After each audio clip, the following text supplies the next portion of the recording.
darkened shadows of the government halls lies the truth. A truth waiting for a voice. The KCOR Digital Radio Network proudly presents to you that voice. And now, broadcasting to you at the speed of light, from her mobile command unit somewhere on the Celestial Highway, the host of Hyperspace, Solaris BlueRaven. Solaris BlueRaven. Wanna take a ride? Hello everyone, welcome to Hyperspace on KCOR Digital Radio Network, live out of Las Vegas, Nevada. I'm your host, Solaris BlueRaven. Hope everybody's enjoying Fantopia Friday with you. We're actually here at the KCOR Digital Radio Network with UFO Classified with Erica Lutz, The Paradigm Matrix with Willie Miranda, and Military X-Files with Matt Maloney. You can listen live to the show on your phone, calling in at 641-741. Oh boy, 0800. You can sign into the chat room at kcorradio.com and participate with the show in chat, or you can call in with a question on Skype at KCOR Radio, or call in and ask a question at 702-425-9230. And you can text your questions or comments at hashtag KCOR on Twitter. Don't forget, you can also follow me on Twitter under Solaris BlueRaven if you were so inclined. My most recent book, 1 Million Miles Till Midnight, is available on Amazon.com and Kindle, so pick up your copy today if you have not already. And a shout out to Dark Matter Digital Network. You can catch the replay of Hyperspace on Thursday evenings at their network. You can also catch the archives for free here at KCOR Digital Radio Network in the archives section. If you'd like to support the station at KCOR, just click the donate button to show your support for the station or host of your choosing. And we certainly thank you for supporting this fantastic network. And you can catch the replay for Hyperspace at Paranormal UK Radio Network each Friday night from 8 p.m. till 10 p.m. and that's Greenwich Mean Time. And I have a wonderful guest for you all this evening. My special guest this evening is Barbara DeLong. And she's internationally known radio podcast host, spiritual empath, author, artist, lecturer, and ordained minister. Barbara DeLong has been working professionally in the spiritual field since the early 70s, in addition to being a full-time special education teacher and a single parent. In the 80s, she began painting personal mandalas for friends. Since that time, her paintings and the life readings that go with them are now worldwide, with over 400 of them in private collections. These individual paintings evolved into a circular oracle card deck called the Cosmic Deck of Initiation. The deck was published in 1991 as a peaceful and more spiritual substitute to the standard tarot deck, with many thousands purchased around the world. As an ordained spiritual minister, Barbara served a local spiritualist church as one of the rotating ministers from 2003 to 2008. Her platform, mediumship, was considered both accurate and inspired. Her website, Barbara DeLong, Spiritual Empath, is a teaching site combining personal information and a plethora of spiritual material and energetic forecasts for each month of the year. And in October of 2009, she launched her own radio show, Nightlight, which features spiritual philosophy, questions and answers, and awesome interviews with authors and those in the metaphysical field. The show also offers a platform for planting seeds of spiritual insight, as well as a showcase for featured authors, offering insight from a plethora of different modalities. Barbara is also a Reiki master, and she has a phenomenal background, and her website is barbaradelong.com. So please welcome Barbara to the show this evening. Good evening, Barbara. God, I almost fell asleep. I got to shorten that bio. I actually did shorten it a little bit, and I almost felt bad about doing that, but it's phenomenal. But welcome, yeah. Thank you. No, it's I guess bios are important, but at the same point, I've had people that have phenomenal bios, and their personalities just sucked. So. It's kind of like, I have in many cases just said, don't read the bio. Let people decide whether they think I'm worthwhile to listen to or not by listening. Mm-hmm. But it's sort of like you have to go with what people expect. So yes, the bio's out there, and it's good. It's embarrassing. No, I think you've done so much throughout your entire lifetime, and you're still doing more. And it's just it's an honor to you to read your bio. And I have no problem reading it at all. I actually prefer to read bios for people, but I agree. So like for me at this point in the continuum, I'm just like, I'm just a little alien here on a timeline at this point. Please don't read my bio anymore. Yeah, I know, I get it. I get tired of it. Well, it's you go through a period of time where you work with the public, and then you do all sorts of other things, and then as the decades go by, you begin to evolve into, what do I need to do now? There has to be more, because if there's not more, there's no point in being here, and frankly, I'm not done. So, it went from being doing the psychic stuff, and then doing the church stuff, and then doing the radio show with doing readings, and then switching that over into just an interview format, and then realizing that it was really funny. About 3 weeks ago, my son came out here. He had to do some business in New York City, and we went out and we had dinner. And he said, "So what's new?" And I said, "I'm thinking maybe I need to declutter and I need to downsize and maybe I need to move." And I've been here 15 years. And he said, "Okay, well, where are you going to move to?" I said, "I think I'll move to Nashville," which is where he lives. And he said, "Well, I didn't see that coming." And he said, "Well, do what you think and feel is right." And so the next day I got a hold of realtors. The house is now on the market. I literally am packing up as though I was moving tomorrow. It's one of those things I've learned to, from time to time, if I'm really paying attention, to follow the lead of spirit. And, when I have an inclination to do something, so long as it's not against the law, or my moral standards, I do it. And this was one of those things that just, it was out of my mouth. And I thought, well, I guess I'm moving. And it's almost as though there's a compulsion to get everything packed. Now, houses don't move fast where I live. I mean, I'm on a pond. I've got a pond view, and it's a spectacular place, and I've got incredible gardens that I've built up over the last 15 years. But it was like, I'm done here. It's time to move on to something else, cause trouble somewhere else. And just sort of, I'm itching to get onto something new. And someone said, well, Nashville is the how did somebody put it? It's the belt buckle of the Bible Belt. Mm-hmm. And so I thought, what a perfect place to put a spiritual person. And so I thought at first that, maybe I would be burned in effigy someplace, but then I started to Google and look around. They got tons of psychics there. They have a unity church. They have spiritual stuff going on all over the place. It's a perfect place for somebody new to come in and ripple the waves a little bit. Mm-hmm. Yeah, it sounds like you're definitely following spirit with this one. Oh my goodness. Yeah. I mean, it's, when I lived in Westchester with my mother, my statement was, they're going to have to take me out of here feet first. And that, of course, was until I saw what the property tax was. And then I got up off the floor and listed the house. It didn't take a psychic to figure out I could not afford $22,000 a year in property tax. So I moved from the home we'd been in for 50 years, and I came here 15 years ago, and there were no gardens, and it was very pretty, but there were no gardens. There are incredible gardens now, and they're wonderful, but they're done, they're established, they're perennial, so you don't have to do anything other than weed a little bit, and so it's time to move on. Mm-hmm. So that's very interesting. Do you think it has anything to do with any type of earth changes or anything like that? Is that correlated or no? Absolutely. I find that almost everybody who is, is really heavily invested in the spiritual stuff as a practitioner is feeling this need that there's something more, there's something new. I have to start something new. This is a time of new beginnings. Mm-hmm.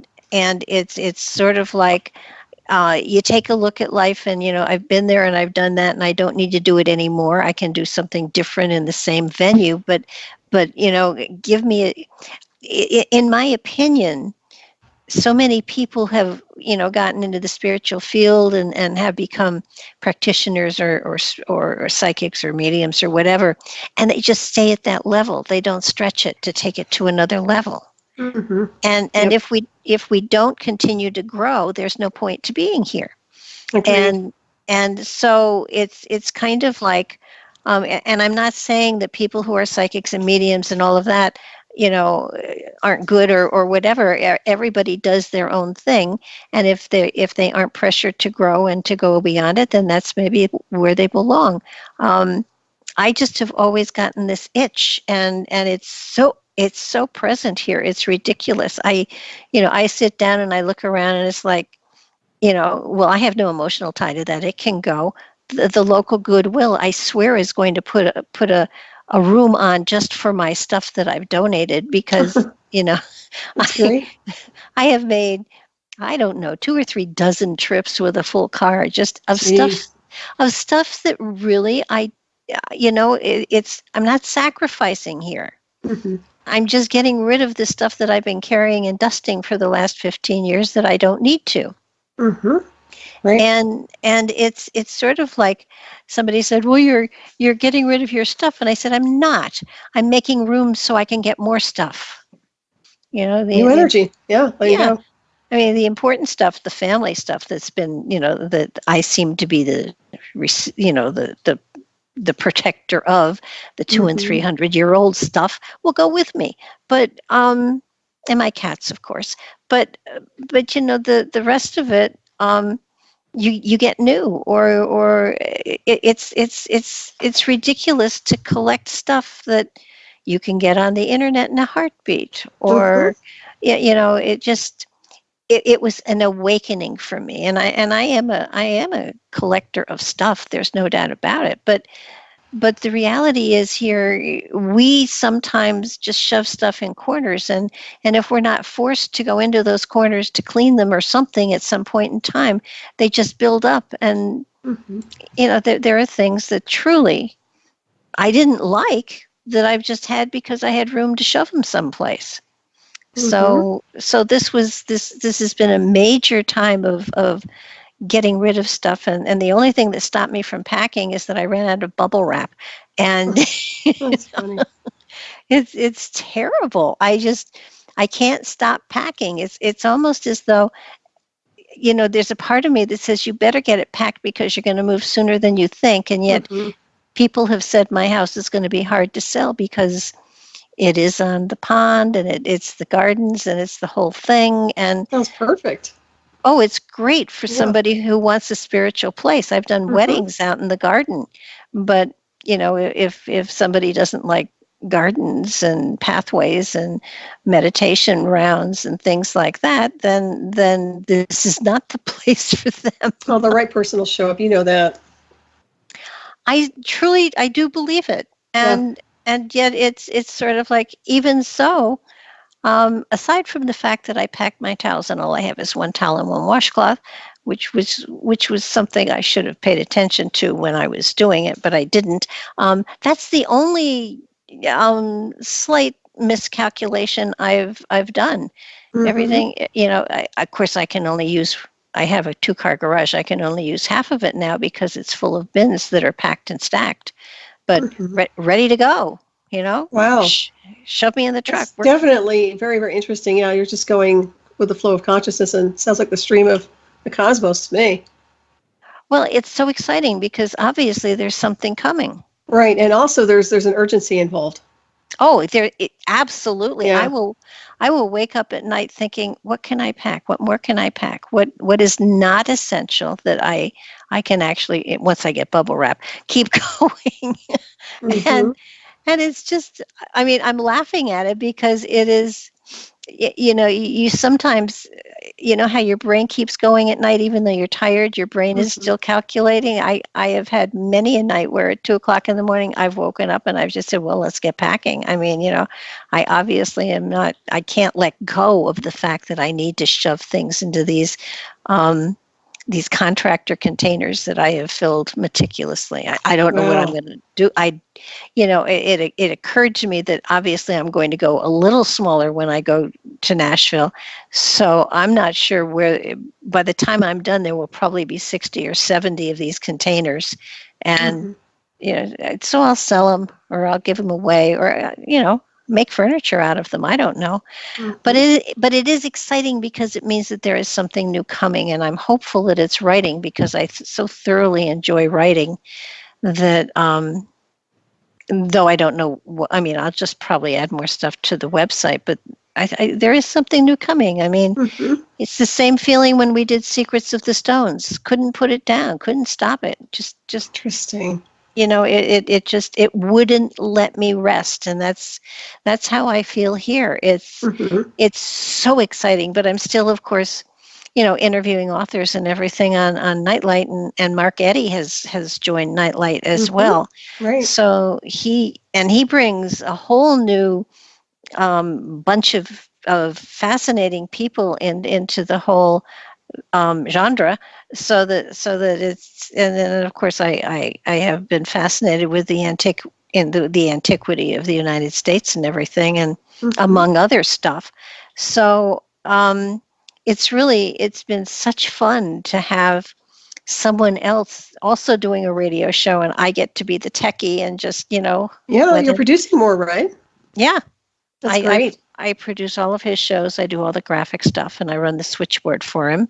Very nice. And then I do my shows too. And the YouTube channel is expanding. We're building slowly. Somebody once said to me, "You have to understand that YouTube is a marathon, not a sprint." So I am being patient, but I do count numbers and I do watch numbers, and it's growing beautifully. So it's exciting, and I'm meeting fabulous people to interview. I'm just I think the only thing that I have to caution myself on is to check and make sure. There have been a couple people that had 900-page books that I had to get through. That was in a week. Oh, wow. Yeah. But speed fun. Read. Yeah, it's great. I love your show. I think it's fabulous, and I'm glad you're keeping it. I love the title. I've always enjoyed being on your show. It's been great. It is a lot of fun. Somebody, when I first started it and called it Nightlight, somebody said, "Well, that's a stupid title." And I said, "Well, only if you think stupid." I love it. Nightlight means that it's a light in the darkness. It's that white light of spiritual insight in the massive ignorance and stupidity that humanity often sheds, and so it's here's a light, here's information, take it, use it, create your own thing. I mean, my new philosophy, because I'm sort of, I still do readings, but not that many. My new philosophy is that we are supposed to learn how to do all of this for ourselves. So I will work with people to help them develop the tools so that they can do it for themselves. Because I don't get readings. I just don't see a point to it. But giving somebody the tools so that they can see the coincidences in their life, so that they can see how the spirit within them is giving them messages, is giving them inspiration, is giving them insight, if they just are sensitive to what's going on and those coincidences that happen every day. It's really amazing. Yeah, exactly. And then sometimes people just need a sounding board when it comes down to doing consultations or readings. It's very important. But I do think a lot of people are kind of lost, and it seems like they're looking for a course or a direction to go. And it seems like, if you can show them the key components of how to get there as an assistance, as some assistance to the navigation, then that makes all the difference in the world. Oh, absolutely. And I'm having fun. I got a couple of workshops all over the place, and nice. So it's free. It's always free. I really don't believe, for me, it's appropriate for me to charge for spiritual stuff like that. So I have fun. Besides that, I learn too. So there's really, it's an equal trade thing. They challenge me to give them different ways to develop these modalities, and therefore I learn and they learn, and it's really exciting. So, and that's awesome. My whole philosophy is, if it's not fun, don't do it. So I'm having a good time. Oh, you sound like you're having a great time. And how can people listen to your show? They can go to my website, barbaradelong.com, and there's a button right on there for the YouTube channel. And I think there are a couple of hundred shows up there now, and fascinating, amazing people, including you. Oh, You're there too. And I noticed that you posted your interview here from Hyperspace up on your website. Absolutely. That's awesome. I encourage everybody to tune in. You did a fabulous job. It was a lot of fun. And of course, I always have a good time with you when you're on the show anyway. So it's great. Yeah. And it's interesting because this time of year is a perfect time to move. Is it? Yeah, springtime, and the illusion of it's just new beginnings, new energy. In my opinion, it's a good time to move. Well, where I am, spring hasn't actually hit yet. It's still 40. It's still 40 degrees and stuff like that out there. But the garden is growing, so sooner or later, spring will hit here. But yeah, no, I'm ripe for it. I can't believe that I'll be here in September. That I will have moved before that. But that's hope anyhow. Definitely, you'll be moved before August. I would say around August, at least. From your mouth. Well, don't quote me on it. Oh my God, we're on air. But, it seems like it anyway. Everything's rolling too fast. And you can't put the brakes on it now. It's got to keep going. I would think so. Would think so. It is exciting because, I'm 75 and it's time for new stuff. Mm-hmm. And you sound so youthful. Great. Yeah. Well, that's why I like radio instead of video. You're awesome. Yours. Your spirit's always been very bright, very youthful, even though you're very ancient, so far as evolution and consciousness goes. Well, it's something everybody has and everybody can reach for. And I think that's what boggles my mind, that people get so bogged down into their physicality, they forget that there's a spirit there that just wants to dance. Oh, that's so true. I see it more and more each day, too. It seems like people are just encapsulating themselves in this iron kind of fence. They just don't see what's inside. An activation there. Well, what's inside is timeless. Mm-hmm. I mean, it's been crunching along since the beginning of time. So it's sort of like what it's gathered is amazing and wonderful, and there's so much inspiration and insight in everybody that for them not to take advantage of it and I don't necessarily mean make money on it, but get joy from it. I think the things that have given me the greatest joy have not been things that brought money in, but that were a sense of being a part of creation, and therefore you spiral into the ether with it, and it's just magical. It truly is. And I think being in the right place at the right time, especially right now on the timeline, is critical. So it's probably one of the reasons you're moving where you are. Seems to me like there's something pulling you there besides your family, though. There's something else that's going on. I'm not sure what their signature is when it comes down to artifacts or location or sacred sites, but something's pulling your energy for sure. Man, let me tell you, it is so strong. I mean, I have one foot out the door. I was going to say, there's definitely something there. Something you're going to. So in my opinion, it feels to me like you're going to be doing some teaching there, not like spiritual teaching. I know you were talking about doing some classes, but you might find you'll be doing something else when you get over there. It's going to be very interesting. Certainly not singing, that's for sure. You never know, Tony. Oh no, I have no voice. Can't carry a tune in a bushel basket. Okay, you can drum then. Okay. Yeah, that I can do. We're going to have a break here in just a second. Everybody listen to Hyperspace, the KCOR Digital Radio Network, live out of Las Vegas, Nevada. I'm your host, Solaris BlueRaven. My wonderful guest tonight is Barbara DeLong, so stay tuned. And I want to thank everybody for joining us in chat also. So hang on, everybody. We'll be right back.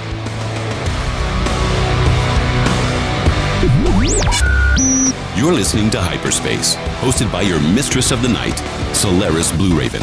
Solaris BlueRaven. A vision that tells us that we belong to something that is greater than ourselves, that we are not, that none of us are alone.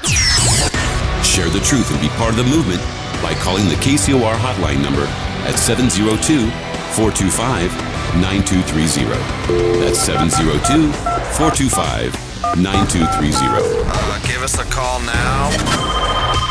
Worldwide callers use Skype name KCOR Radio. More with Solaris BlueRaven on the KCOR Digital Radio Network. After this.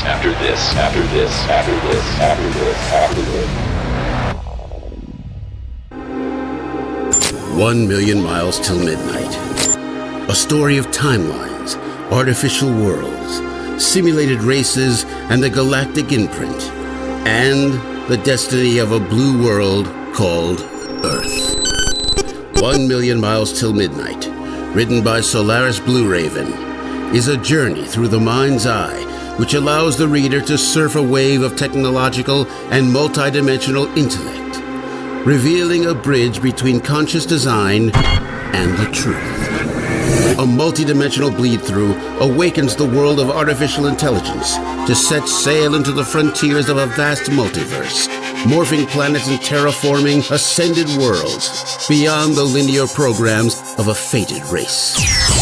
1 million miles till midnight will awaken, inspire, prepare, and enlighten one to the many multidimensional states of consciousness and worlds we reside in.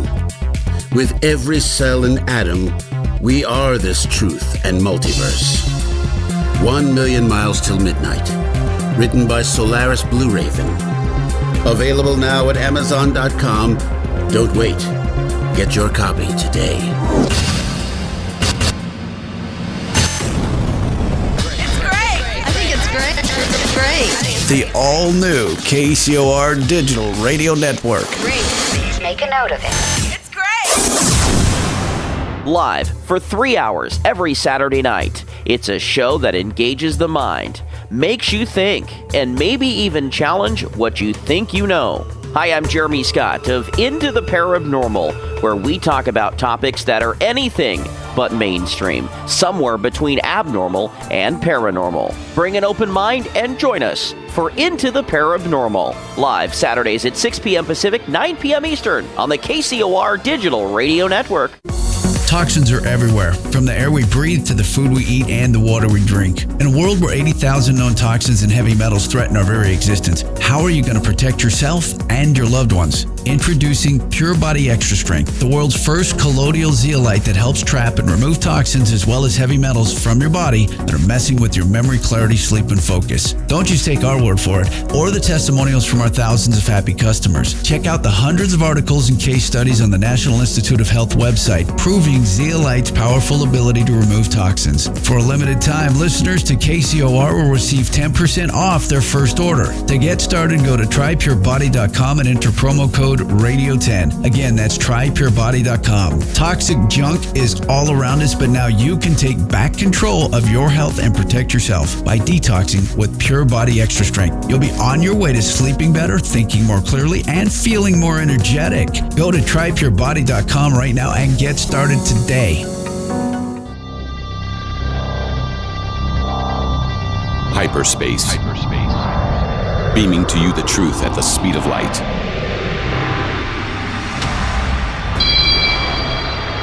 To be on with Solaris, call 702-425-9230. That's 702-425-9230. Worldwide callers use Skype name KCOR Radio. Magnify the experience by sharing your thoughts worldwide on Twitter using hashtag KCOR. Or converse with other whistleblowers and truth seekers in the live chat at KCORradio.com. Well, that's your choice. And now, the voice of hyperspace, your host, Solaris BlueRaven. Welcome back, everybody, to Hyperspace here at KCOR Digital Radio Network, live out of Las Vegas, Nevada. I am your host, Solaris BlueRaven. My wonderful guest tonight is Barbara DeLong. Barbara, we have a question in the chat over here from Denise. Let's see, we have giants. Does Barbara have a recall of their lifetime or one as a guide? Well, first of all, giants did exist. There's no doubt about it. I mean, I recently, Mark had Omad Osman on, and he's an amazing man, and he's written some fabulous books. And he talked about the fact that for a very long time, we had to take the Bible as our time frame because we didn't have any real record as to what happened when, except for what the Bible said. But since science has sort of caught up with things, and not only science, but the interpretation of the hieroglyphs in Egypt, we have some real hard facts as to the age of things outside of the biblical representation. So giants, yeah, they did exist. Now, where they came from, I'm not real sure, but they certainly, and if you go kind of from the Bible, they were 20, 30 feet high. Now, a giant today is probably only 8 to 10 feet, but you know, when you're talking hundreds of thousands of years, you know, everybody shrinks a bit with age. But I do feel that they and I believe there were tribes of giants, and I do believe that we're talking, before the biblical flood. So we're going back 10, 20,000 years. I believe that they may have been another species that were on this planet along with what we were, whatever we were, and of course the animals that were here too. And a lot of times, especially if you talk about the Nevada, the giants, the red-haired giants in Nevada that they discovered in the cave when they were digging guano.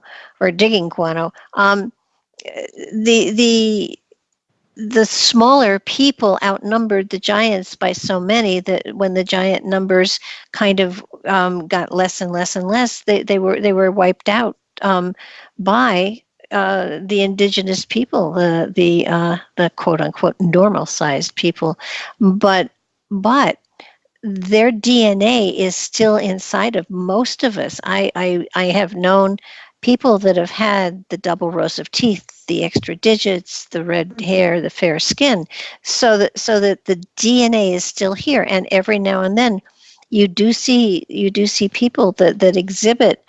I'm not talking the tall basketball players because they're all skinny, and giants were not skinny. They were linebackers. They were big men, and so they're still out there. The remnants of them are still out there, and I think that they have been made extinct. Basically, they're no longer tribes of them, but there were tribes of them. The Bible has, I can't tell you how many different tribes of giants, and when, according to the Bible, Moses brought the people to the land of milk and honey, the Canaanites were described as, that they felt like grasshoppers next to these huge giants. So they've been around, and they are out there, and the bones have been discovered, but for whatever reasons,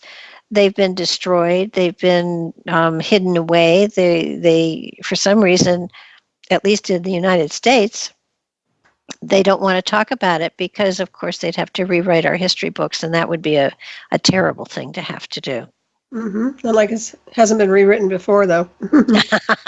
So many times over, and that's what's so interesting about it. I still think when you talk about the giants and 20 to 30 feet high, that's pretty tall, obviously. But it seems to me like back then, if in the illusion of, the atmosphere must have been very, very different, of course. And I'm looking at a different space-time configuration as well.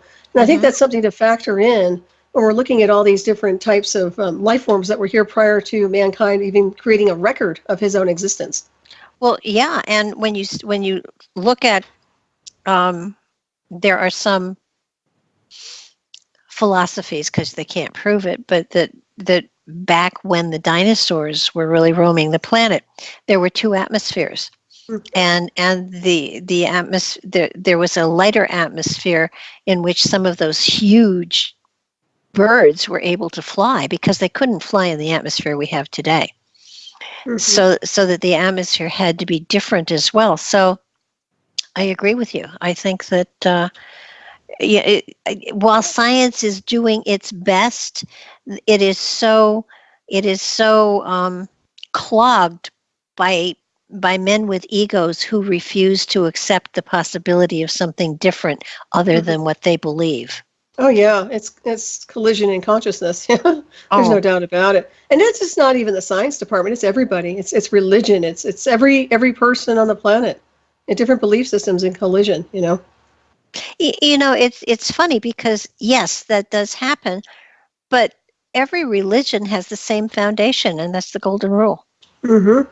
And when you get to the point where quote unquote man has taken over the religion, the philosophy, and made it a religion, they take away the spirituality of it immediately by saying you can't get to God except through me.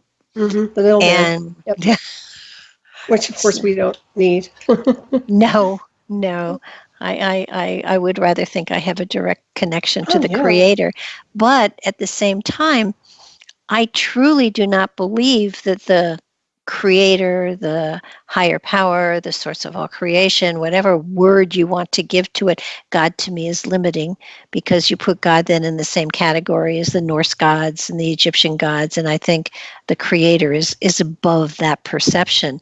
Mm-hmm. But I do believe that the creator, the higher power, scattered seeds across the universe, a part of itself, and that they became spirits, and the spirits then chose to manifest in a physicality, and that there is not somebody looking over us, that we have that part of the higher power within us, and that we're in charge of our own lives. Mm-hmm. Absolutely. And that to pray to something or someone else to take responsibility or intervene, when our purpose here is to learn to grow beyond those challenges that as a spirit we asked for as we came into a physical reality. Mm-hmm. Exactly. Yeah, co-creators. I agree. So and here's where I diverge from a lot of others. I believe that our spirits are definitely on a journey, but that journey is not to return to the source. It is to get to the point where we become a source and then transfer into another dimension where we cast out our seeds and watch them grow. Create your own multiverse. Yeah. But still be connected. Yeah, I see that. That's definitely very, very valid. I agree. So that's Barbara's philosophy today. I like it. Check with me tomorrow. It may get to be no. That's really where I have evolved to. There's no point in returning to a source and taking to it what it already knows. And plus, we're already there. We exist simultaneously beyond the illusion of space and time, so we're already connected and merged with source. But we're here also. In my opinion, I believe we are definitely what you're saying. It makes perfect sense to me. I mean, are we there? Are we going there tomorrow? I don't think so. But when you're thinking of hundreds of millions of years or or time without time, that at some point we will. It's sort of like flowers, and I think of the milkweed. It sends out its seeds. Mm-hmm. And those seeds float until they find fertile soil or not, and they grow and they evolve, and then they get to the point where they have gathered all that they can possibly gather, and they send out their own seeds. Mm-hmm. And I think that's what human spirits do, because we haven't been human in every evolution. Mm-hmm. Our spirit is etheric. It has no form. It has no eyes, ears, nose, mouth. It can't experience anything unless it is in a physical. It is consciousness, but consciousness has to have, at least as far as I can figure, it has to have a physicality in order to experience and gather wisdom. And then once that shell is done, that life is over, it sort of sits and it masticates it all, and it lights go on. It's like a spirit is a gem, and every lifetime is another facet of that gem. Mm-hmm. And at some point in time, that gem is so bright and so full of wisdom that it transcends this reality and goes into another dimension where it casts out seeds and then watches as those seeds do their own thing. It's like another link in a chain, another fiber in a rope, however you want to, look at it. Right. Yeah, I see that. I can actually see that when you're talking about it. Yeah, I agree. I really do.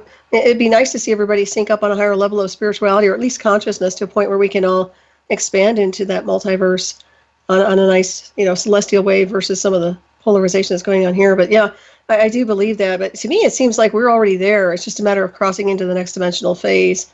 But it's interesting because I'm watching this world right now, and it seems very turbulent. But at the same time, so much has changed. So much has changed here. Well, it's we're at a point of ascension. Yeah. In many ways. And what's so cool about that is, everybody thinks ascension is, magical, wonderful. No, it's painful. It's childbirth, for Pete's sake. And you have to destroy in order to build. Mm-hmm. So let go and shed some skins. Yeah. Totally decompress and deprogram, yeah. So it's a time in which, you get to a point where, okay, there has to be something more. This can't be all there is. There has to be some. I'm still here. I'm still learning. There has to be something more. And I think a lot of people get into that phase within their physical life, and they forget that there is another level that they can be experiencing, and that's the spiritual realm. And by being excited about the spirituality, it enhances the physical realm. It takes you from a black and white world to a technicolor world in a heartbeat. Mm-hmm. And it's sort of like, you a lot of people sit around and say, I don't hear from, I don't understand why I'm here. I don't understand what's going on. And it's kind of like, pay attention. Your spirit, that part of you that is a connection to the infinite, that has access to the wisdom of the cosmos, is giving you messages, is helping you to understand you're not listening. Mm-hmm. And the coincidences that happen are just so phenomenal. And the more you pay attention to them, the more they become expansive. Mm-hmm. So that it takes you don't need money to do this. And I think that's the biggest thing. So many people pay so much money for so many classes, for certificates that tell them they have ascended, and it's all crap. Mm-hmm. Oh, exactly. Or you can become a Pleiadian for this amount of money. Yeah, it's totally ridiculous. You can download any cosmic design anytime. Absolutely. We don't need a middleman. And that means classes like that for the most part. No, I see it. Yeah, I really do. And this is such important information, Barbara, you're sharing with us tonight. We do have more question here. I think Denise asked about, I believe you covered what is her interest, or what is your interest in the subject of giants of our past. And you kind of alluded to that, I believe. If not, you can cover that. But also she asked if you think the Anunnaki were giants. Meaning the sons of God that came down and stuff like that. Well, no, weren't they? No. The giants were the children of the merging of the Anunnaki with mortal women. I think here we go back to the Bible as being, is this, when you stop and think about the Bible was it wasn't inspired writing by certain men who had, halos. It was a gathering together of texts. And they were told to put together a Bible. Constantine said, I need a Bible. Put it together. And these men got together between Constantine and maybe his mom, Helena, and Eusebius. They put together this collection of ancient texts that basically told a story of evolution. But if you pay attention to where the story came from, it came from ancient, it came from antiquity before that time. The story of creation has happened over and over and over again. The story of Jesus has happened over and over and over again. Mm-hmm. So that the Bible isn't, in my opinion, and it's just my opinion, don't go hunting down anybody to burn at the stake or in effigy or anything, but it's a collection of spiritual works that was put together to create a story, to create a religion. I'd like to think to help people understand spirituality better, but it created a religion that then began to control the populace, which is not what religion is supposed to do. Right. So, controlling reality. So sons, the gods and all of that. No, I don't think they were giants. I think giants evolved here. I think giants may have been another species that were planted here. I don't believe that, I believe there were people that they worshipped that were called gods, but I don't believe they were gods. Mm-hmm. Right. The biggest question that comes to mind, and I know this is very strange, but it's where is here?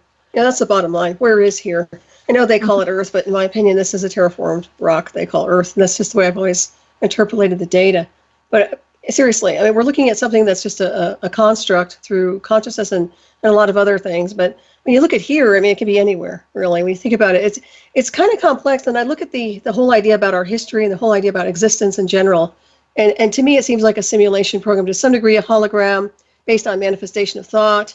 I mean, we can go into so many different levels of it, but it seems like it's looping. In other words, it keeps recycling itself. It doesn't know how to stop the cycle of this false prophecy. You know what I'm saying? Well, yeah, but not only that, but that old that old phrase of those who don't understand history are doomed to repeat it. And that is it. And there's a whole theory, a philosophy that's interesting. I'm not sure I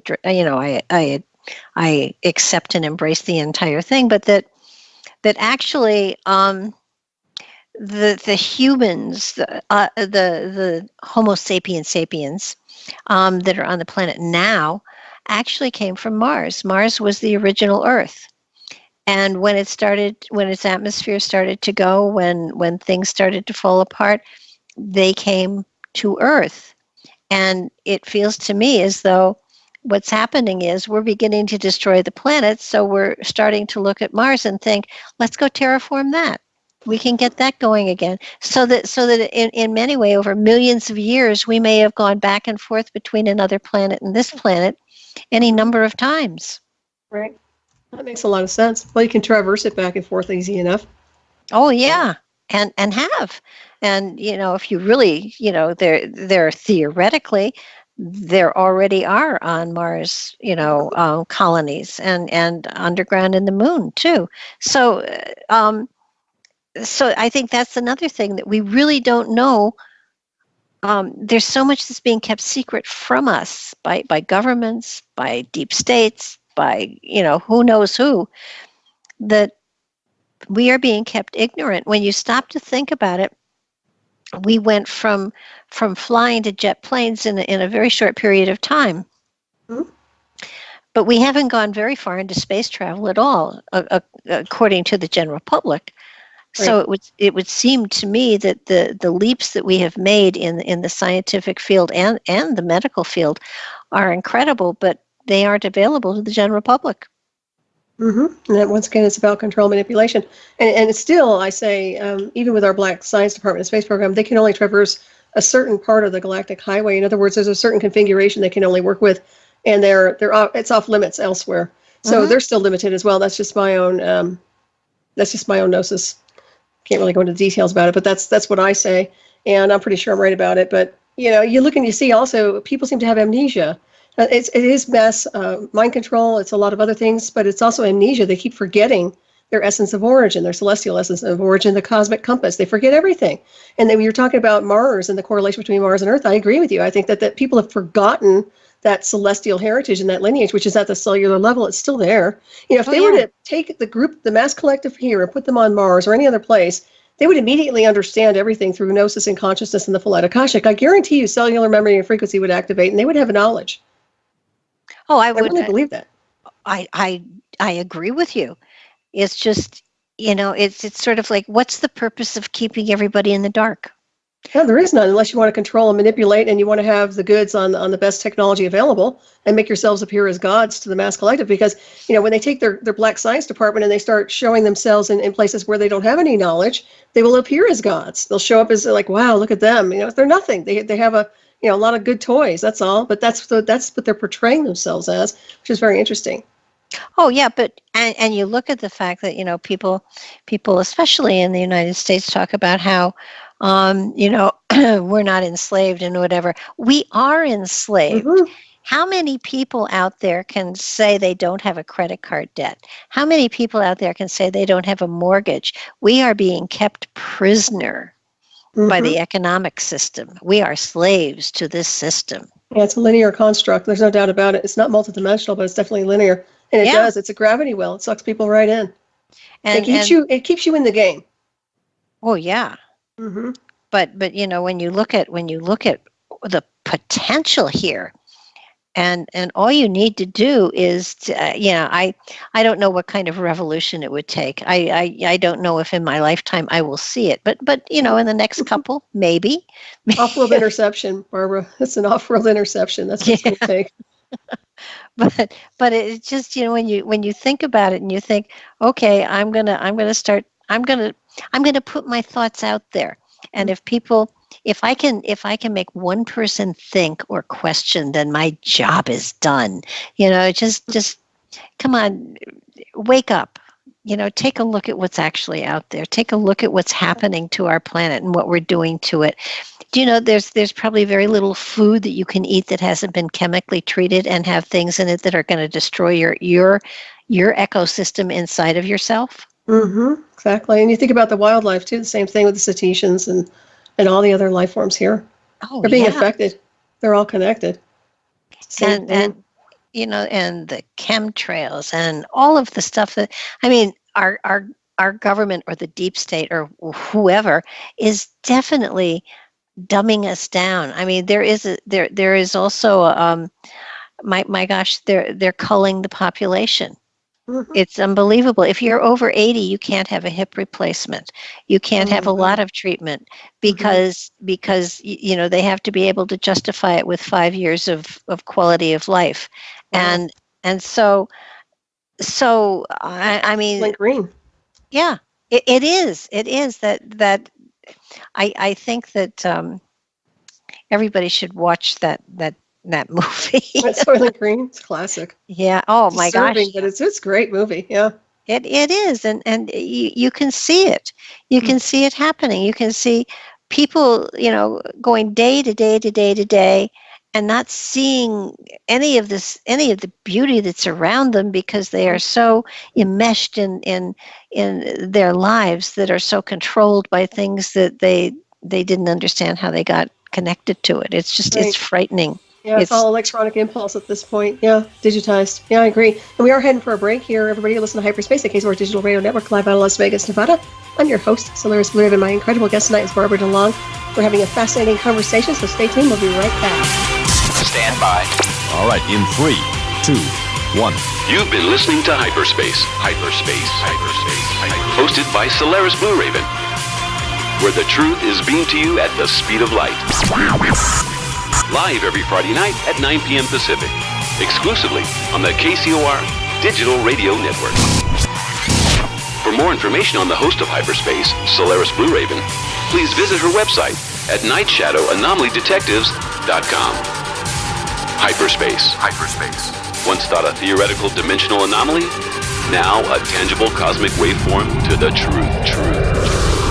Hyperspace.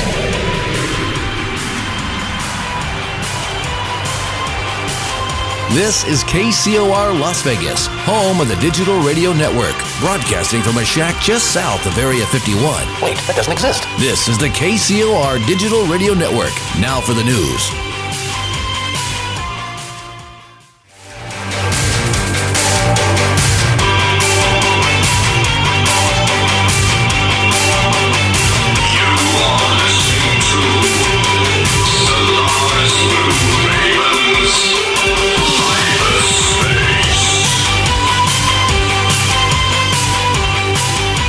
Within the darkened shadows of the government halls lies the truth. A truth waiting for a voice. The KCOR Digital Radio Network proudly presents to you that voice. And now, broadcasting to you at the speed of light, from her mobile command unit somewhere on the Celestial Highway, the host of Hyperspace, Solaris BlueRaven. Wanna take a ride? Welcome back, everybody, to Hyperspace here at KCOR Digital Radio Network, live out of Las Vegas, Nevada. Your host, Solaris BlueRaven. My wonderful guest tonight is Barbara DeLong. And Barbara, before we hit the break there, we were talking about all sorts of different things, including Soylent Green. Yes. Oh, that movie. I just. It goes back to the 60s or the 70s. It's an old movie. Yeah, it's like Logan's Run too. That's another one. Oh yeah, foreboding messages. Yeah, and something, I don't think people got it. And my philosophy on especially science fiction is that it usually is meant to get us used to something, that is coming in the future. And the best example of that is Star Trek, the doors that open and shut, the tricorders, they were all there. Oh, yeah, the communications device. Yeah, definitely. Well, Gene Roddenberry was very involved, I think, with a lot of the. Wasn't he involved with a lot of the Majestic 12 stuff and some of the secret space program stuff? Yeah, I think he had a lot of contacts connected to the Black Science Department. There's no doubt. Yeah. And also, if I'm not mistaken, major science fiction writers as well. So. Oh yeah. Yeah, they were ahead of their time, and I think they were getting a lot of inside information, quite honestly, in my opinion. I think they were just tapping into the Black Space Program and the Black Science Department. Well, who was it that did Close Encounters of the Third Kind? Was that Spielberg? Steven Spielberg, yeah. He, there's one of my favorite movies of all time. There's a scene there where they're sitting by a road at night and they're waiting for the UFOs to come. Oh, yeah. Well, he had pictures of every UFO that had been sighted, and that's where the drawings for all of those came from. Nice.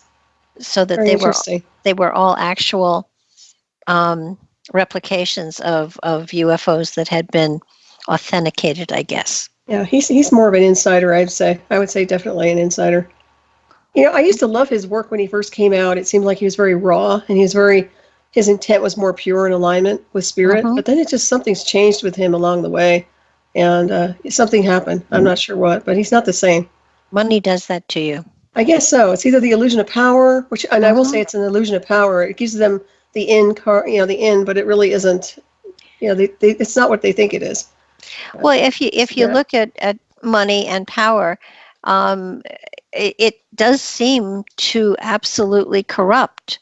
And it's you look at evangelists, you look at mediums like J.Z. Knight. You familiar with her?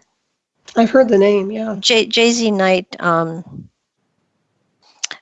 guess you would call her a trance medium because she took on the persona of Ramtha, who was an 8,000, and when she started, she was absolutely 100% accurate and genuine and amazing.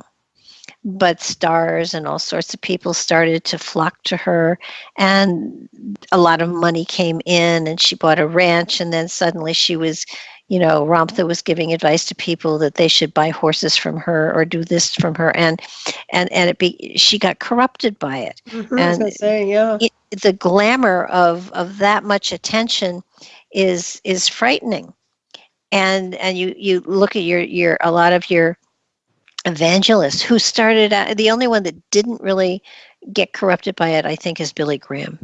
But almost all of them, the one guy, there was at least one, if not two, that went on hunger strikes until somebody gave them $1 million and they got the $1 million. It's Gandhi is another one who, of course, he didn't get money from it, but he had the power, but he didn't get money from it. So he stayed.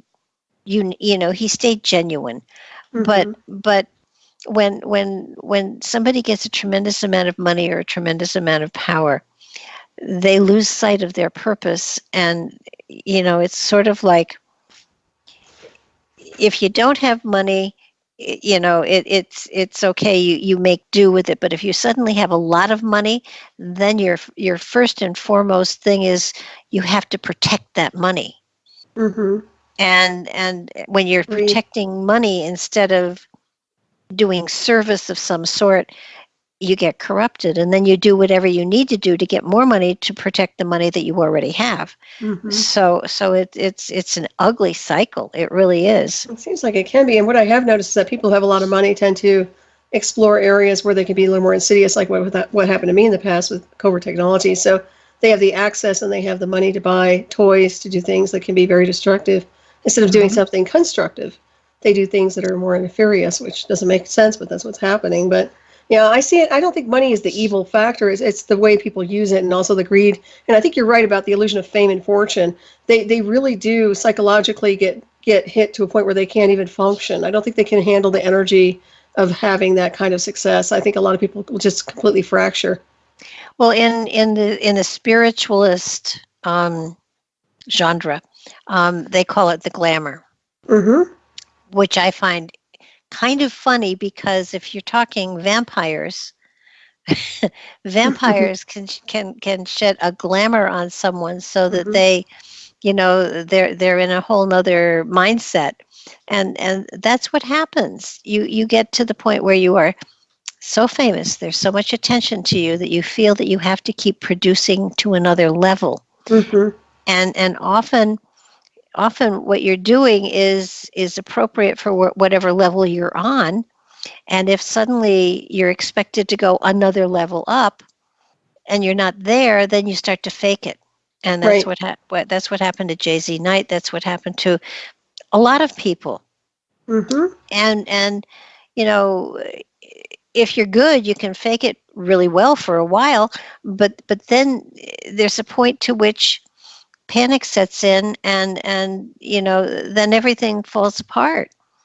And it's terrible. So I'm very grateful that I've never been so rich that I got to that point. Yeah. Well, and it's like creative people too. People who are extraordinarily creative usually don't have a lot of money. And early on, I found that when I was really strapped, I got a lot more creative because I had to get a hustle on, and if I got too comfortable, I became kind of complacent. So that there's it's a terrible way to be, but I have found that when there was a struggle financially, that my creativity came into play, not to sell, but a creative way to make money to make up for wherever there was a shortage. And it's been very exciting. I know that at one point in time, I needed some extra money for something, and I'm on a fixed income because I'm retired. So I went down and I stuffed envelopes at a local place, and I had so much fun stuffing envelopes. They didn't want to hire me at first because I have 2 master's degrees. They felt I was maybe a little overqualified. But it was such a pleasure to do something that I didn't have to think at. Right. It gave me a time. It was like a meditation, and I got paid for it. So it was a very exciting thing. So I think that all of us need to take a real good look, and the one thing that I harp on almost everybody on is that if you don't have some sort of creativity in every day of your life, you're not fueling your spiritual growth. That's very true. Yeah, I agree. And it's like, our body is like a vehicle. We fuel it with food. But our spirit doesn't need that. It needs the creativity, which is a part of creation, and that's what enables the spirit to grow. And whether it's gardening, whether it's alphabetizing your medicine cabinet, there's so many amazing, unique, creative things you can do that don't cost you money. So many people say, well, I want to do this, but I need to buy the materials, so I can't be creative until I have the money to do that. And the reality is, creativity shouldn't cost money. And, right. At least that's my take on it. Yeah, makes sense. I agree. That's where you become creative. Oh yeah. And it's exciting. It really is. That's the thing about writing. I mean, it doesn't cost to write either. A lot of things people can do that doesn't involve money and the illusion of. Well, yeah, and the great thing about the internet and everything, you can do a blog. You can get your words out there for the world to read if you want, and blogs are free. You can just put a blog out there and see if anybody cares. And you know what? Most people write really for themselves, not for other people. But if what you write helps other people, then that's terrific. My website is full of stuff I've written, but I didn't write it to be published, and I didn't write it to say, look how wise I am, because there are lots of things that I contradict myself all over the place on my website, but it's stuff that I've written over the last 10, 15 years. Mm-hmm. So, and I leave it up there because there's a sense of, it's like my very first Blog Talk Radio show. It was horrible. But I leave it up there because, if somebody wants to really hear someone fumble through a 2-hour program, That's funny. It's kind of like, go listen to my first one. You can't be you can't do worse than I did. I think it was really a struggle. And I did a lot of talking to myself, and, I was ready for calls and no calls came in. So I just talked. Mm-hmm. Right. But Impressions. Yeah. But it's kind of like it's not my best work by far, but it was the beginning, and everybody should be able to have a rough beginning, and I certainly did. So I think it's good to put your information out there like that. And I agree with you. I think it should be I write for myself too, even though I wanted to put important information out there. But it is about that. It's not about trying to appease everybody or trying to get everybody's attention. It's really about your own personal journey, and which morphs into a lot of other things. And if other people pick up on it and learn from it, that's great. At least that's the way I see it. Oh, absolutely. And it is exciting that, you've written some amazing books that your 100 Miles to Midnight. 1 million. Yeah. Okay, well, you know where I'm coming from. I there. know. Is a really good book to midnight, 1 Million Miles Till Midnight. However, the best book you've ever written. I know you always say this, but go ahead. Transmutation Through Ascension, Soul of the Sun. And I got it, and I have told everybody, and I shamelessly have stolen your work and done workshops on it. Permission. You're one of the very few I've knighted into that world. It is it's a short book. It's a wonderful book. It gives you step by steps. It makes it clear. It's just the best thing ever written on the subject, and I swear by it, and I teach by it, and I do tell people I didn't write it, but it's one of those books I go back to all the time because it's so pure, and it's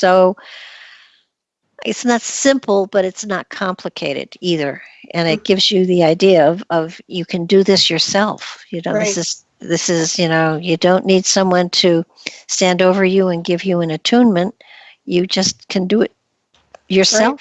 Right. And that's the way it's supposed to be. Mm-hmm. Exactly. I had a good friend a long time ago who went to a workshop. She spent $2,000 or $3,000 for it, and it was supposed to teach you and bring you to the point where you could see into the fourth dimension and attach to it. And at the end of this, it was like a 3-day workshop. They kept asking the teacher, show us, explain to us, how do you do it? You do it, can you show us what it means, what it feels like, and and at the end of the workshop, this is $3,000. Mm-hmm. The teacher said, now I've prepared you, and when you're ready, your guides will take you there. God. And she came back and she told me that, and she was all smiley, and I said, you gave $3,000 away. And she said, no, I'm ready now. And when it's time, my guides will take me there. I said, your guides would take you there anyhow. Mm-hmm. She's asked. Yeah. And she doesn't need a guide. We are multidimensional. I was just going to say, aside from the fact you don't have any guides. We have dimensional fields. It's just one dimension. Gee, mini Christmas. Oh, go ahead. Yeah. No, but it's out there. And there are such amazingly phenomenal frauds out there. Yeah, there are. And it's unfortunate because it discredits everybody else. Well, yeah. And if they truly thought they were helping people, it would not be so bad, but they're not. You can't take. I met a woman in Virginia Beach, and it was like on a Sunday, and she'd just been through a workshop, and she was so excited, and she introduced herself as shaman so and so, and I said, "Oh, that's phenomenal. How long have you been a shaman?" And she said, "Well, I just today." And I said, "Really? How did you get there?" And she said, "Oh, it was a 3-day workshop." And I said, "Well, shamans really don't take workshops to become shamans. It's a title given them because of their own development." Mm-hmm. And she said, "Well, yeah, and I developed." And I said, I wouldn't go around calling yourself Shaman Jane or whatever it was." And she said, "Why not?" I said, "Because shamans don't do that. I don't know any shaman that even claims to be a shaman. They just are." Mm-hmm. And she said, "Well, I spent $500. And I said, "Well, you got an expensive piece of..." She said, "I have a certificate." Oh gosh! I said, I put an expensive frame on it because... Yeah, no kidding. It's just, I mean, you have to do it yourself. Mm-hmm. Truly. And someone can't do it for you. And that's the thing. It's part of the awakening process and also enlightenment. Once you start on the progression and the light bulb goes on, it just keeps going. You just become more and more evolved. Well, yeah, and it's an exciting trip, and mm-hmm. yes, you have to work, but the work has to be on yourself, mm-hmm. and it's kind of like somebody asked me, how did I get to where I was, and I said I could tell you, but it was my trip, and so you could walk in my footsteps and not be where I am.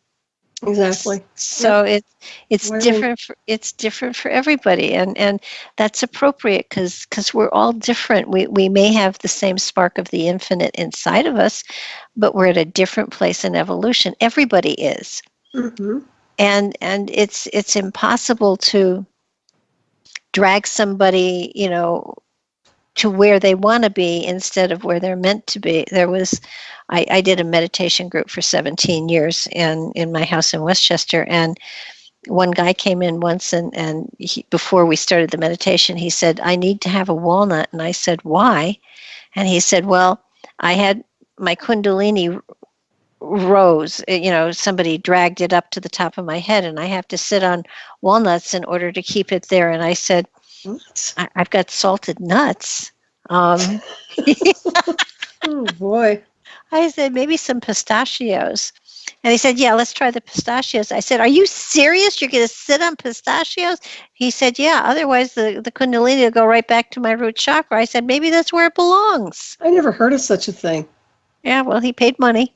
Good grief. And he did sit the whole evening. Wow. On a napkin full of pistachios. I mean, honestly, it's about intent and consciousness and controlling your Kundalini. Forget it. Well, of course it is. That's a trip. My goodness.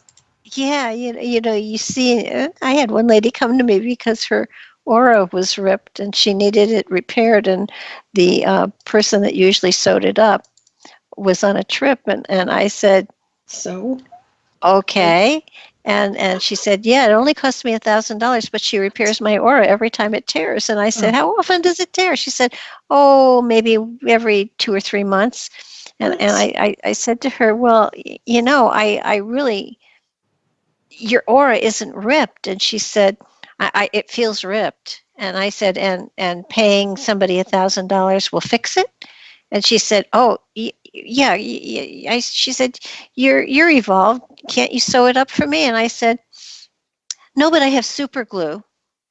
And good. She looked at me and she said, "You can use super glue on an aura?" I said, "It's better than a needle and thread, I'm pretty sure."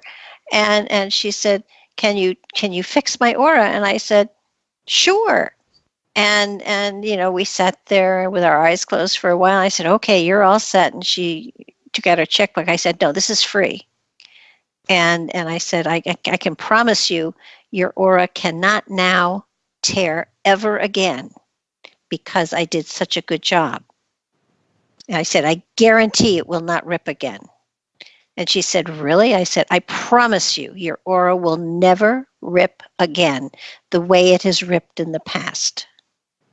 Nice. And she said, well, then I don't need a psychic. And I said, nope, not at all. I can't believe people are so vulnerable. Oh, wow. yeah. That's amazing. I know people who have buried money in cemeteries so that the witch can take a curse off of them. Jeez, that's amazing to me. I've done healing work on people before and sealed their grid and this and that, but man, I've never charged outrageous amounts of money. And it's not like that, that whole thing. This just blows me away. Wow. Oh, yeah. I mean, if I saw any darkness there, if I saw any gray, if I saw any illness, I would have said something. Oh, yeah. But she was fine. Mm-hmm. And she just needed the guarantee. And she said, just in case, what kind of super glue did you use? I said, spiritual. Oh, this is funny. Yeah. It's not funny, but it is, It's just, and she said, wow. So I can't get any. I said, you don't need any. And I said, to tell you the truth, it doesn't cost anything. So if anybody tries to charge you to fix your aura again, you come and see me. Yeah, and it's just empowerment. You should teach them how to, well, I know you do, but it's really about empowerment and, meditation and visualization as well. Oh, absolutely. I mean, it's amazing what we can do. And if we just give ourselves permission. And Absolutely. I think that's the biggest thing, giving yourself permission to take control of your own evolution and your own whatever. Every now and then there's a lesson, and I look at it and I think, what was I thinking? Right, and we are heading for a break here. It's going so quickly. You listen to Hyperspace, everybody, at KCOR Digital Radio Network, live in Las Vegas, Nevada. I'm your host, Solaris BlueRaven. My wonderful guest tonight is Barbara DeLong. We'll be right back. Stay tuned. You're listening to Hyperspace, hosted by your mistress of the night, Solaris BlueRaven. Solaris BlueRaven. A vision that tells us that we belong to something that is greater than ourselves, that we are not, that none of us are alone. Share the truth and be part of the movement by calling the KCOR hotline number at 702-425-9230. That's 702-425-9230. Give us a call now.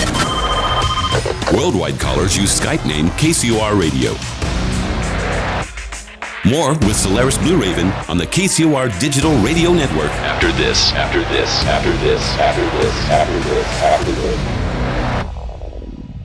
Here's what happened on the last episode of Three Guys, No Ties. Some of the cast and crew from the Phoenix incident were with us. I love in the movie, you can see it. It's that corner camera security shot where Jason's assaulting the police officer and he's behind the counter.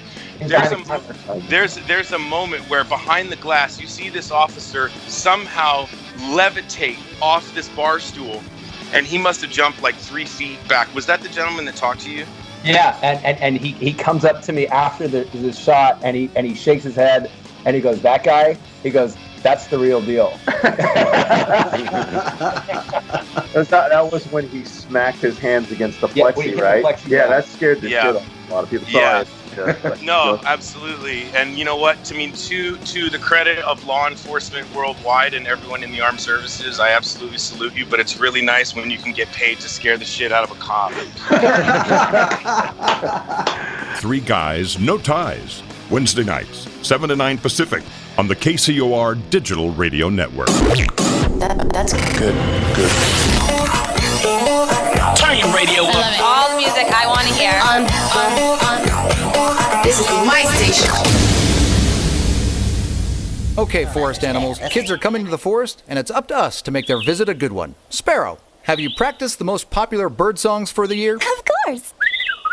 Catchy. I like it. River, how's the temperature? It's a refreshing 52 degrees, man. I love it. Turtle. He's not here yet, man. He's late every morning. Okay. Squirrel. The forest has been preparing just for you. To learn more about cool things to do in the forest, visit discovertheforest.org. Brought to you by the U.S. Forest Service and the Ad Council.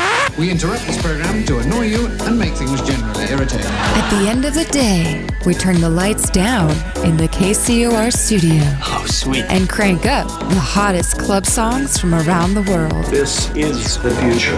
The Grind, mixed by Tina Marie, your Vegas vixen of the high desert. What about the body? What kind of body? Good body, nice body. Every night from 11 p.m. to 2 a.m. Pacific. The best 3 hours of commercial-free music. New music first. It's time to stand up and dance your ass off. The Grind, nightly and exclusively on the KCOR Digital Radio Network. Come on, it's kind of hot.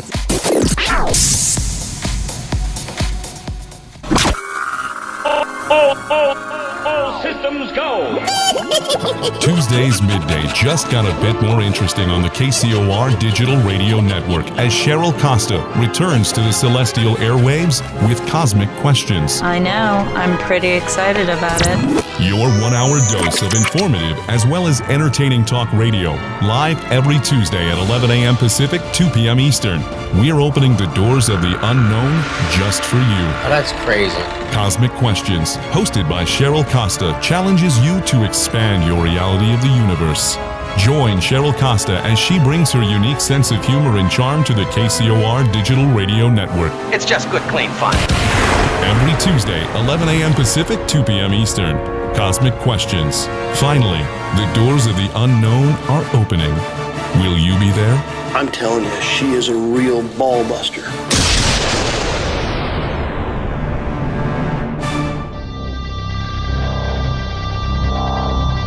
Hyperspace. Beaming to you the truth at the speed of light.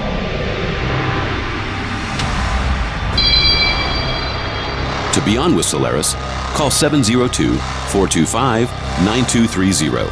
That's 702-425-9230. Worldwide callers use Skype name KCOR Radio. Magnify the experience by sharing your thoughts worldwide on Twitter using hashtag KCOR.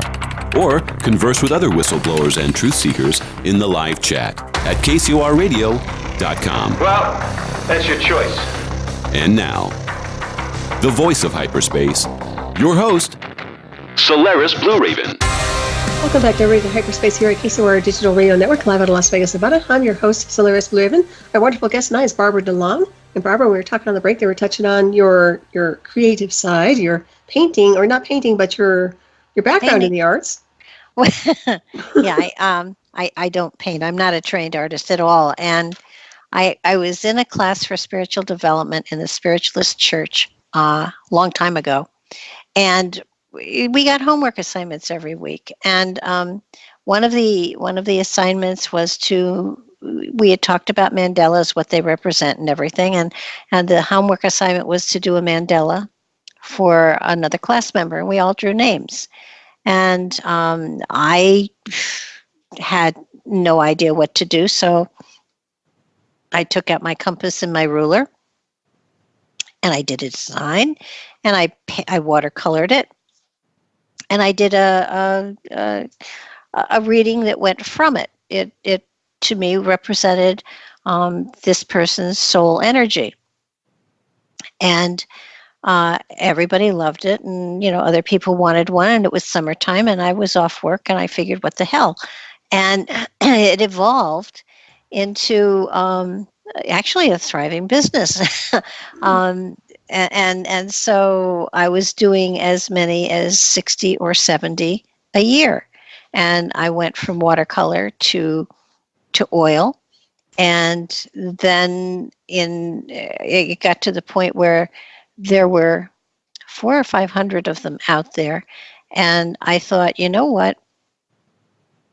A deck of cards that was done with mandalas and light energy would be an alternative to the standard tarot that was out there that was kind of limited in that it had been around for so long. Mm-hmm. And so I decided I would, create my own deck. And, I was playing with it, and I was doing psychic fairs. I was doing psychic art and stuff like that. And I said after every psychic fair, we would all have a dinner together, and after 2 glasses of wine, I would start talking about how I felt that the tarot was pretty negative, especially at that time, just Rider-Waite and the Rider-Waite and what was the other deck? There was another deck, but they were very basic and to me negative. Mm-hmm. And I would trash them, and there were other people there that made a living using those decks, and they finally said to me, look, I kept saying I could create a deck that would be positive and not scary. And they finally said to me, look, either create the deck or shut up. Mm-hmm. So 9 months later, I had created a deck and mocked them up and put them on the table after the psychic fair. And I said, go ahead, make them be negative. And they couldn't. And I had renamed the chakra system because I can't pronounce the Sanskrit names. And then I did cosmic laws, universal energies. I put the zodiac in there, threw in some wild cards, and had a deck.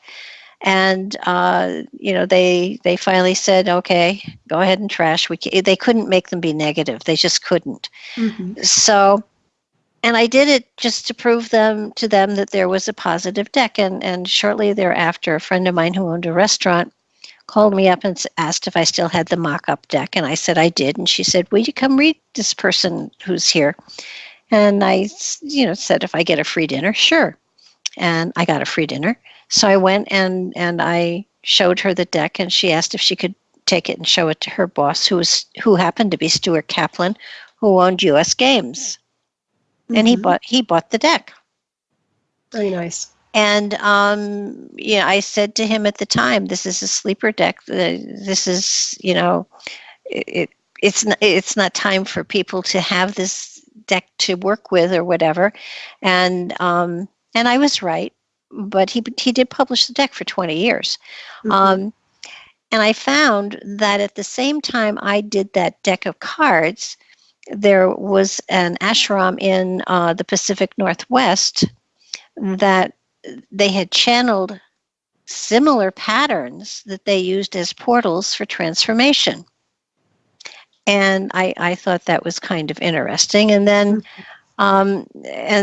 a couple of weeks later, I was with a friend of mine who was going to for an Indian healing, and I was not aware that you're supposed to bring a gift for the shaman.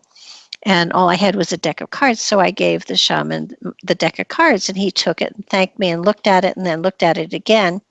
And he and his assistant went into another room, and they called me into the room, and they said, "Where did you get these patterns?" And I said, they came from inside of me. And they talked again, and the shaman said, "Well, I guess it's time, but these are power shields. And these are patterns that were never to be replicated or shared." And I said, "I swear I never saw. These are just, I've done hundreds of these patterns, and they come from inside. Mm-hmm. They come through me, not of me." And so, he thanked me, and we went on with the evening. Also, at that same time, the crop circles in Great Britain became more and more out there. And if you look at the patterns of some of the cards, you'll see that they are the same patterns that have been found in a great many of the crop circles. Mm-hmm. And also one of my paintings that is not in the deck is also the Tree of Life, which I did not realize. So my theory is that those patterns were given to many different people in many different ways to impact humanity as sacred art, as sacred geometry. Yep, absolutely. So it's amazing to me. And after the deck of cards was published, I stopped painting because my work was done. Very interesting. And they live on. Well, the fascinating thing about them is when they originally sold, they sold for $29. Mm-hmm. And if you Google them on Amazon, the cheapest deck is, I think, $84. Wow. And there are some that are into the hundreds. My goodness. I at one time a couple of years ago, there was a deck that was advertised for $500, and it said it was personally autographed by the author, by the artist. And I actually called the man and I said, how did you get the autograph? He said, well, I know Barbara DeLong very well. And I said, really? And I said, where did she autograph it? And he said, on the miracle card. And I said, I think you have to take your ad down. And he said, why? I said, because I'm Barbara DeLong and I never would have defaced one of my cards by writing on it. Mm-hmm. Good for you. And I said, I've autographed a lot of the little white books, but never a card. And I said, I'll sue the pants off of you if you don't take the ad down. Oh, good for you. And he did. Mm-hmm. That's funny. Well, there's a lot of schemers out there, huh? Yeah, there are. But scammers. But the deck of cards is really. I love the deck. I told you I have my deck. I didn't pay that much money for it. I think it was very inexpensive when I bought it. Like $6. Yeah, yes. I guess I would lucked out on that one. I bought a lot of them at $6 too. Yeah, I love them. I find that deck to be just a beautiful deck to work with. Still love it. But hang on to it because it's worth money now. I bet. Well, it's not going anywhere. It's staying here. Well, but they are beautiful and they're very unique. It's a very unique deck. That's what I liked about it. Stands out, and it is very positive because it's something that it goes beyond the dimensional feels. I like it. Yeah, it's the more that I work with it, the more that I learn about it as well. So I'm finding I'm still learning from it, and it's taken me on an amazing journey. And now that it's not being published any longer, and I have the copyright back. It's even more fun to see people trying to find the deck. And I tell them, the graphics are out there. If you can't find a deck, take them off the internet and make your own deck. There's lots of, and all of the information on it, even more than is in the little white book, is on the website. So it's a great website too. The website was fun. I've had I'm not a techie, but when I had to change the website and rework it, I noticed that a lot of people weren't, they were going to the website but seeing just what was on the front page and not looking at the drop-down menus. And I said, I think I want to put a button for every one of the drop-down menus on the front page. And she said, oh, it's not done. And I said, is there a law against it? And she said, no. And I said, well, then do it. It's my website. And I said, and since I've done that, people are noticing the different areas to go into, and they are going into the different areas and a lot more than they had before. So it's been a lot of fun to play with, web design. Now people are copying it, which I think is fabulous. And it's a lot of fun. But again, go ahead. It's just. I mean, this whole process is fun. Oh, I like it. But I have a question for you. I noticed that you have the dead letter office. I was wondering if you can elaborate that on your page, on your website. I love it. Well, people who had lost a loved one were really concerned about, wanting to, weren't able to say goodbye, had things I wanted to share. And so, I said there were a number of them. I actually had a bereavement circle, and I said, okay, so here's the homework. You all have a loved one you didn't say something to that you wanted to. I said, write the letter, bring it in, address it to them, and don't put a return address on it, don't put a stamp on it. And just address it, put their name on it, and bring it in. And so they all did that, and they were all, it was a relief to be able to say it and whatever. And I said, and they said, now what do we do? I said, mail them. And everybody said, well, there's no address. And I said, right, mail them. And they said, but they can't be delivered. And I said, mail them. And they all looked at me and I said, where are the letters that are not deliverable going to go? And one of the women said, well, the dead letter office. And I said, where do you think the dead go to get their mail? Oh, that's cute. Very interesting. So it was kind of like, and it was funny. One of the women said, I've sent a lot of letters to him that way, and it feels good to be able to, put it in an envelope, no stamp, no return address, and mail it. And, here's my message. It's going off. So there is a dead letter office. There is a dead letter office, yes. I mean, like within the post office, or is this just? No, yeah. Okay. It's undeliverable. Wow, I didn't know that. It's mail that is undeliverable. Oh my goodness! See, I didn't know that. But it may not be deliverable upon the earth plane, but the intent, right, in the message, got through. Yeah, that makes perfect sense. Yes, that's nice. Wow, that's pretty cool. I like that. Yeah, you've got some great little sections over here on your website. I just love it. I encourage everybody to check it out. It's pretty.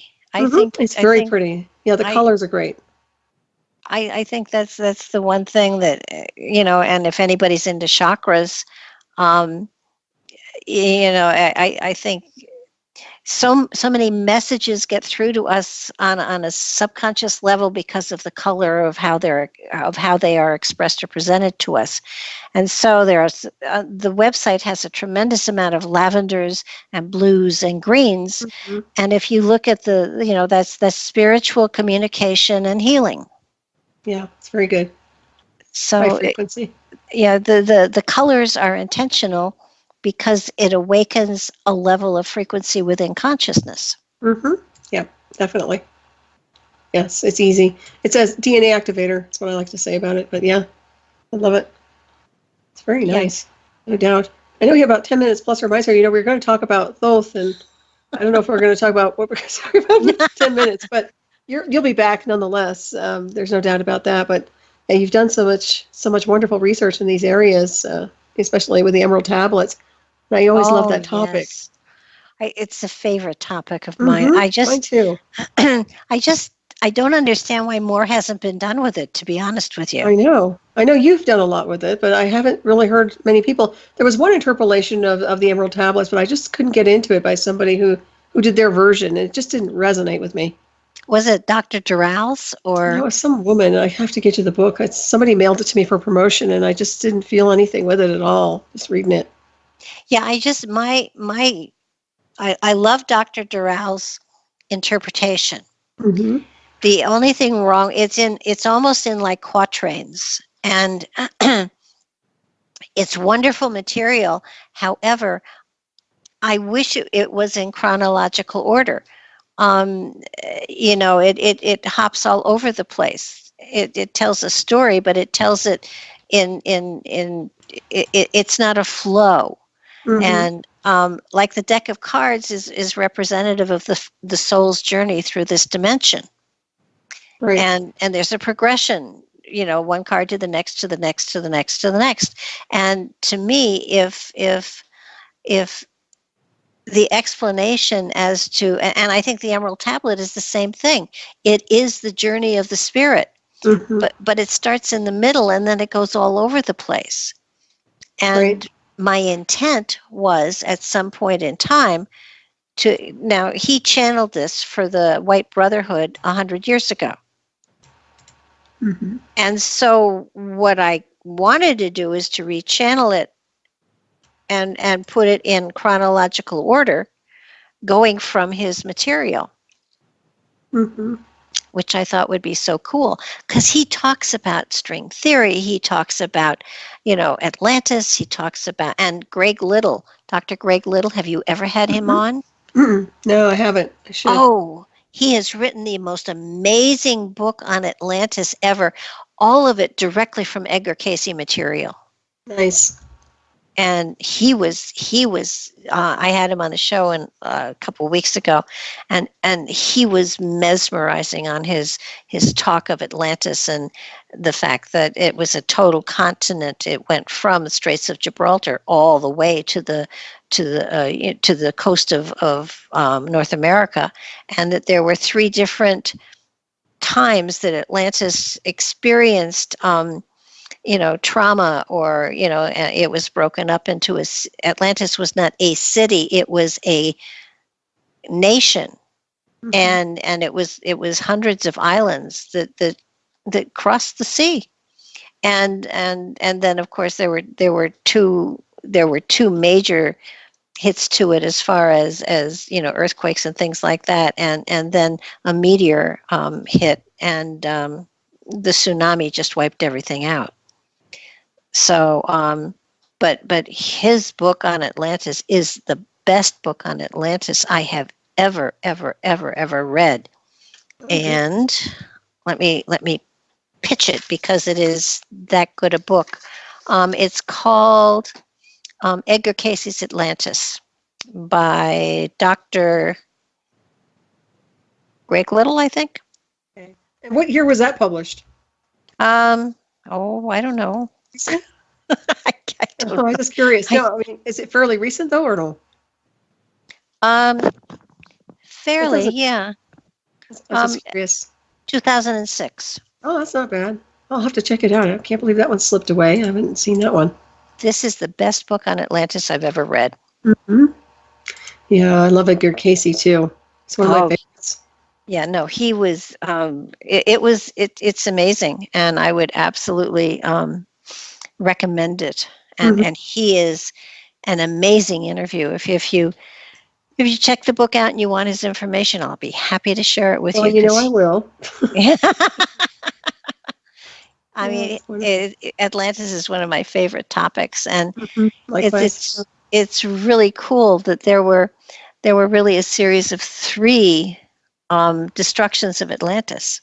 Mm-hmm. So, and the third one, of course, wiped it totally out. But it's fascinating. You got to read the book. Mm-hmm. Definitely have him on the show as well. And who's your upcoming guest? Any teasers here? Yeah, I have Dr. Ree Louise on Monday night, Stepping Out of Eden. She was a cool read. And then the following week, I have Ahmed Osman on, and he's the one that he's fascinating. Oh, his work is fascinating. He talks about how actually the Bible is no longer the authority on what history is, and that the Egyptian hieroglyphs, give you a better understanding of the evolution of what's going on, and that, for instance, when in the Bible they say to circumcise the males, basically that's been an Egyptian thing for generations, so that basically most of the stuff in the Bible really is telling a story about Egyptian history. I tend to agree with that. Yeah, absolutely. And he's amazing. He's 85 years old, and he is just an amazing man, and the book is phenomenal. Well, that sounds great. That's another one. Boy, I'll have to tune into your podcast. I tell you what. Yeah, he also is of the opinion that Akhenaten was Moses. Very interesting. Wow. Yeah. Yeah. It's interesting when you see all the interpolations of different information. It's got to correlate everything appropriately. Yeah, it's fun. There's so much great stuff coming out these days. It's really amazing. And it's nice that you have these time capsules of people interviewing. I mean, that's what I love about interviewing people, is so I can get a time capsule of information, because it's just so nice to have, especially when they're getting up there in their years. Oh, yeah. Yeah. I mean, this man is 85 years old, and he never took a breath. Mark had him on, and I kept laughing because I knew Mark had a whole bunch of questions, and he couldn't get a word in edgewise. Right. Well, those are the best kind of guests. You just let them roll. Oh, yeah. Absolutely. Yeah. And they know what they need to talk about, so it's almost like a lecture. Was it Osman Ashik? Is that him? I mean, he was another one like that. Boy, you just let him roll. Yeah. Just interview and he just goes. I love that. Yeah, he was great. Mm-hmm. And have you interviewed Bill yet, or is Bill coming back, or Bill Brown? He and I, he was on my show. We did the remote viewing because he was a part of it, and then he suddenly dropped off he dropped out of sight and everything. So probably I'll have to get in touch with him, but I haven't spoken to him in a while. I know he's been busy, but I'm sure he'll be happy to be back, and I think I'm going to have him on the show as well. And you'll have to be back again. We're just about out of time here. Barbara, I want to thank you so much for joining us. It's always such a pleasure to have you on. It's such fun to talk to you. And you too. You're so wise, and I know everybody appreciates your information. So thank you so much for joining us. And I do want to thank everybody in the chat room for tuning in tonight, everybody listening out there. A special thank you to my wonderful producer and station owner, Tina Marie, who makes this incredible network happen.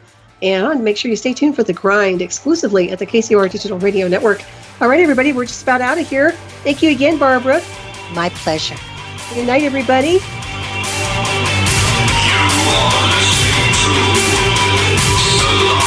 BlueRavens, Hyperspace.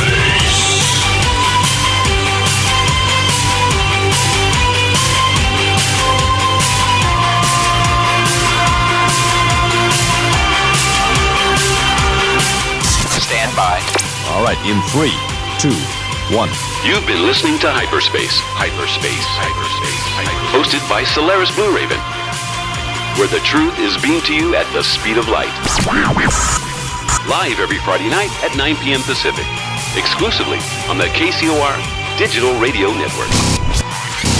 For more information on the host of Hyperspace, Solaris BlueRaven, please visit her website at nightshadowanomalydetectives.com. Hyperspace. Once thought a theoretical dimensional anomaly, now a tangible cosmic waveform to the truth. Hyperspace.